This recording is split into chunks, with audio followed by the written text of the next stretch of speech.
Oh, hi. It's Sean. Welcome to Record Club. For you, it's been a week. For me, it's been 13 seconds since we ended the last one. I am now here, and I'm going to be talking about Alexandria Savior's Belladonna of Sadness. This is going to be probably the shortest episode of Record Club yet, but I am dying to know. I'm definitely going to read the comments of this one because I want to know what you guys thought of this album. For me, this album is like you're driving through the desert going to Vegas type album, or it's just like I really like her voice. I think that's why I picked her. I don't even know why I picked her. There's so many albums out there that aren't on this list that I think should be, but I've been listening to this one a lot recently, so that's why I kind of threw this out there. But I really want to know what everyone else thinks. Let's go through the songs really quick. First off, Alexandria Savior, I think she's like 28 now. I think she's pretty young. She, in the mid, let's just read a couple things about her really quick.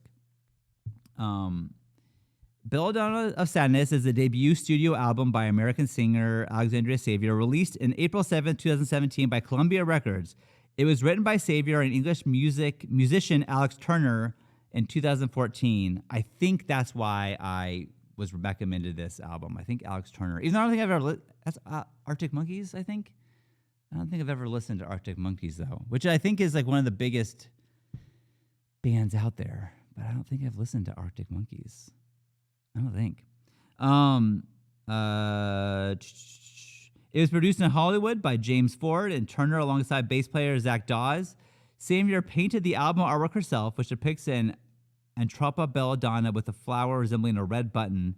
The title refers to the 1973 Japanese anime of the same name. So we got an anime fan. Dude, maybe it was an anime expo. I missed it.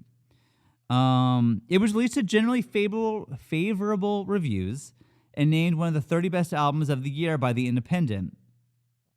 But I had never heard of it. So I'm curious if you've heard of this album or her, and two, what you thought of it.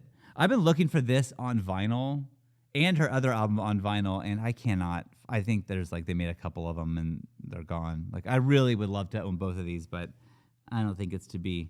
So in mid 2013, Savior moved to Los Angeles to pursue a music career. Around September of that year, she signed a recording contract with Columbia Records. So I heard a story about her, and this says it right here too. She went into Columbia Records and they asked her, "Do you want to be more like Katy Perry or more like Pink?" And then she was like, "This is a fucking mistake. I don't want to be like either of them. That's not who I am." Which you listen to this album, it is definitely not Katy Perry. It is definitely not Pink. It is, I don't know what you would call this. It's like, what kind of music is this? They say psychedelic pop, chamber pop, desert rock. I could see the desert. I knew it. I see desert rock, desert pop, maybe desert pop. So Columbia contacted Turner, arranged a meeting. A week later, Savior and Turner met in a coffee shop. They found out they had a lot in common musically. Savior said they went back to their house, listened to records, played some acoustic songs that she had wrote for him, and they wrote a song that day. What I had more info on. So basically, this album came out and kind of, it was people liked it, but no one really, I'm looking like Pitchfork gave it a 6, The Guardian gave it 3, Metacritic 66, AllMusic gave it 4 stars out of 5. But I think that it just didn't launch her. I guess Courtney Love found her and really said she's gonna make it, and calls her on the phone frequently, and they have phone conversations. So I think she's friendly with Courtney Love, which is interesting. So after the first album, that was kind of it. And then I think she kind of thought maybe I'm done with music. And then she got a call from Danger Mouse, who I mentioned in the last episode that I really like. And he asked her to sing for a song on a new Broken Bells. I think it was a single. I think it's one. So a Broken Bells single. which those of you who don't know Broken Bells, it's the lead singer of the Shins and Danger Mouse, and they have a band called Broken Bells, which could have been an album I picked. I really like Broken Bells as well. I think Rocco turned me on to them. But anyways, so after that, Danger Mouse started working with her more, and then I think kind of helped her get her second album going. And so now she has 2 albums, and I think she hinted she's doing a third. I cannot wait for that. I don't know what it is. It's kind of haunting a little bit, her voice. The music is weird. I don't know. I really like her. I'm trying to think of an artist that's like younger or like that's more recent that I like as much as this, and I don't know if I can. I think it's her. I found out the band I like. Their first album, Wallows, I liked a lot. And I found out the lead singer of that is, if you watched Lost, there is a character. Jack's son is a character, but Jack's son is the lead singer of Wallows, which I did not realize until after I liked the band, which is interesting. But yeah, they're a younger band, I guess, but I don't know. So let's go through the songs real quick. Mirage is the first song. I think it's a great opening song. My favorite song on the record, though, is the second song, Bones. I love this fucking song. I play it all of the time.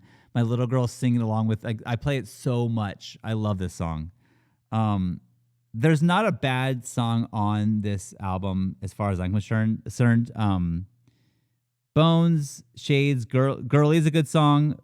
I like the musical hook and like do of Frankie, really good. Anyways, I just really like this album. So I am very curious. Alex Turner does the bass, so that's interesting. So yeah, what did you think? Again, shorter episode because I'm on the road currently. But what did you think of this album? Please put in the comments. If you give it a 0, I'm not going to be offended. That's fine. I'm just curious what you guys think, because we're doing all these other ones that Rolling Stone picked, and now I pick one, so I want to know. Okay, and also the last thing is the other song is Mini Mansions, Bad Things That Make You Feel Good. Mini Mansions is definitely a band that I found because of Rocco, and I think it's the bass player or the guitar player from the band Queens of the Stone Age made this other band, Mini Mansions, and they have 3 albums now. I really like, maybe even more than Queens of the Stone Age, I like Mini Mansions. This is off their newest album, and this is maybe my favorite song off that album, but it's a really good album. I almost, when we went on tour, when we are doing our live shows, so, right now I'm currently on tour, as I said before, but when we were doing we did 2 test shows in LA back in, what year was that? 2019, I think? I think it's 2019. I don't even remember at this point. But we did it, one in a really small place in LA, and it went well. And then so they asked us to do another show in LA, and that was probably like a month later. And so we played the same venue the day after Mini Mansions played. And it was like, I wish I would have seen Mini Mansions, but I found a set list backstage. So that was kind of cool for me. That's a little fun fact about Mini Mansions for me. Anyways, okay, so that song. Okay, so what do I give? I give Belladonna of Sadness by Alexandria Savior. That's got to be at least a 4.5. I fucking love this album. No offense if you didn't. This is made for me. I don't know. I like it. It's haunting. I like the desert feel of it, and I think the songs are very catchy. I think it's really good. I can't wait to see if she does more. I hope she gets bigger. She mentioned like maybe quitting music, and I hope she doesn't because I like her stuff. So, and then I'll give 4 shakers to pieces of vinyl to Bad Things That Make You Feel Good. That song to me is like a really good, like, get up and go get your shit started kind of song. I think that's a great song. Okay. Again, short. I know. But I thought this is better than nothing, I hope. I hope you agree. Also, Rocco and I will be recording movie clubs on the road. So we'll be in hotel rooms and we'll be doing shit all over the place. So we're going to keep trying to keep the Patreon going, even though we're not here. So we're doing our darndest, I swear to God. All right, so let's pick out a album for next week, which will be the first day of Comic-Con. So will I be late to that one? I don't know. We'll see. You may forgive me if the next one's a little late, but I'm doing my best. Maybe I'll record this one on the road. Maybe. Okay. We got 107. 107, my friends. I'm be listening to this all over Minnesota and Milwaukee. 107. Oh, I know this one. We're going to listen to Marquee Moon by Television, which our friend Mauricio gave me. He thought I would like it, and I'll get into that later. Marquee Moon by Television. I think it's the first time I've gotten an album that I've listened to all the way through before. This is the first, well, Taylor Swift, I guess, but I didn't put that on by myself. I just had heard it all the way through. And the number 107 song of all time is by Cream. Oh, nope, take it back. It's Wu-Tang Clan, and it's the song C-R-E-A-M. So Wu-Tang Clan and Marquee Moon together finally. We got Television and Wu-Tang Clan.